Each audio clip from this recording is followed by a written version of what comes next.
Hi friends, in this video we'll have a look at a concept called serialization in Python. The serialization is a very simple and beautiful concept which is very useful when you go advanced in Python.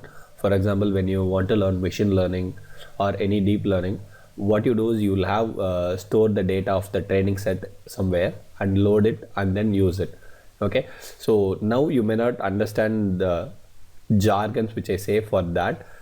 Okay, as of now let's focus only on serialization, but keep it in mind, serialization is the important concept in Python. Okay, is one of the very important one. Okay, let's start with a simple thing. Serialization nothing but saving the state of an object in a text file or a flat file and then reloading it whenever it is needed. That's all, one line. Okay, so it could be in a same system, it could be passed across the systems, between two system remote systems. So either way it's fine. Okay, all you need to have is like a serialized data. Once you have a serialized data in a file, you can load that and then unserialize it from wherever you are left. Okay, let's start with a very basic example. Like here I have a dictionary. Okay, what I'm going to do is I'm going to store this object in a flat file, I mean dat file. Here I have a file called dat. Okay, you can give any name, even without name also it works fine, extension also works fine. Okay, so after that, once you are done, you can open the file and load the data and then start constructing the object as it was earlier.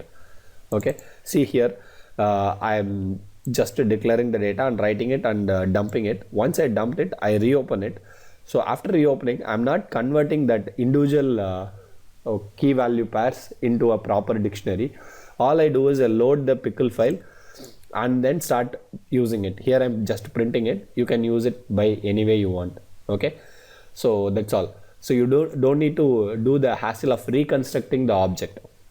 Okay, so you can do serialization on your own, like writing all the files into all the elements in an object into a file and then reading it.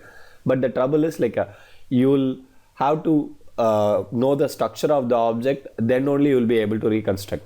Okay, so think like if you want to build a house, pickling is like it's kind of a ready-made house where you don't need to worry about anything. All you need is go and put your data, dump your data and get back it as is whatever you want.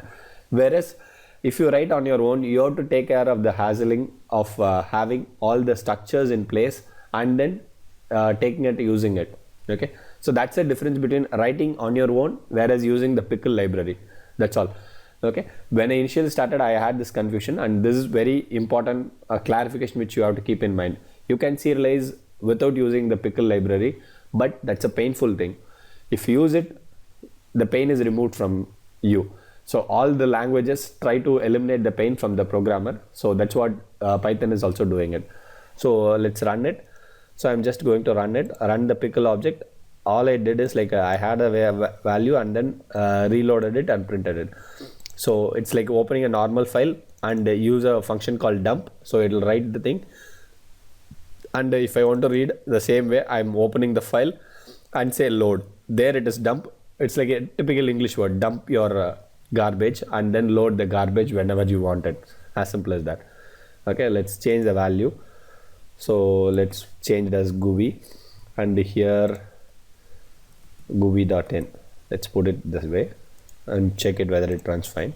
Yes, it dumped it and got the data back again. Okay, that's all about pickling. It's a very important thing. It's a very simple thing, but very important if you want to learn the most advanced things in Python. Thank you friends. Bye bye.